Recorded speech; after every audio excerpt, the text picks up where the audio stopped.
வணக்கம். இது உங்கள் தினக்கதிர். புதுச்சேரி யூனியன் பிரதேசத்திற்கு மாநில அந்தஸ்து வழங்க மத்திய அரசை வலியுறுத்தி புதுச்சேரி சட்டப்பேரவையில் ஒருமனதாக தீர்மானம் நிறைவேற்றப்பட்டுள்ளது. முதலில் எதிர்க்கட்சித் தலைவர் சிவா மற்றும் திமுகவினர் முன்வைத்த தனி உறுப்பினர் தீர்மானம் முதல்வர் என் ரங்கசாமியின் கோரிக்கையை ஏற்று அரசு தீர்மானமாக மாற்றப்பட்டது. மாநில அந்தஸ்து கோரிக்கை அனைத்து சட்டமன்ற உறுப்பினர்களிடையேயும் பகிரப்பட்ட அபிலாஷை என்று வலியுறுத்திய முதல்வர் பிரதமர் நரேந்திர மோடி உட்பட மத்திய அரசின் முக்கிய பிரமுகர்களிடம் இந்த பிரச்சினை எழுப்பப்படும் என்று உறுதியளித்தார். சிவா தீர்மானத்தை முன்வைக்கும் போது மாநில அந்தஸ்து கோரிக்கை நீண்டகால பிரச்சினையாக உள்ளது.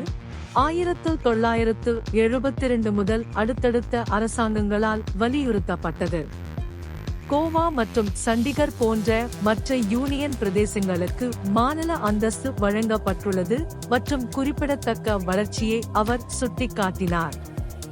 மத்திய ஆட்சியில் இருந்த காங்கிரஸ் மற்றும் பாஜக தலைமையிலான அரசுகள் இந்த கோரிக்கையை புறக்கணித்ததாக விமர்சித்த சிவா, புதுச்சேரி மாநிலம் அதன் மக்கள் எதிர்பார்க்கும் வளர்ச்சியை அடைய உதவும் என்று வலியுறுத்தினார்.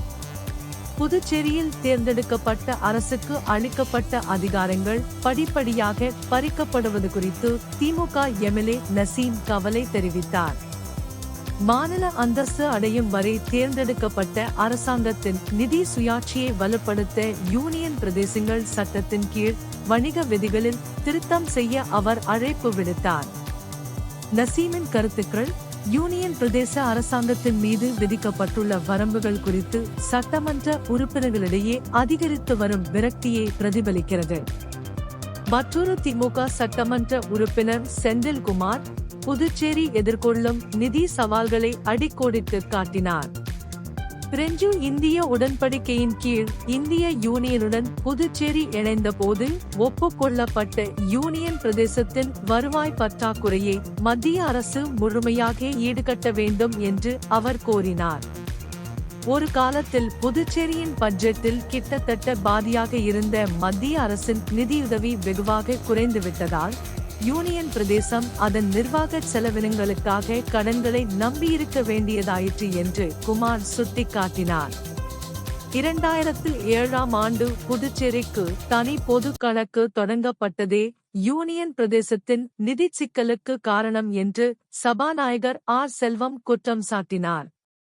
இந்த நடவடிக்கையே அப்போதைய நிதியமைச்சர் ப. சிதம்பரம் மற்றும் மத்திய இணை அமைச்சர் வி. நாராயணசாமி ஆகியோர் அழுத்தம் கொடுத்ததாகவும், அவ்வாறு செய்யாவிட்டால் மத்திய உதவியை நிறுத்தி வைப்பதாக மிரட்டியதாகவும் அவர் குற்றம் சாட்டினார்.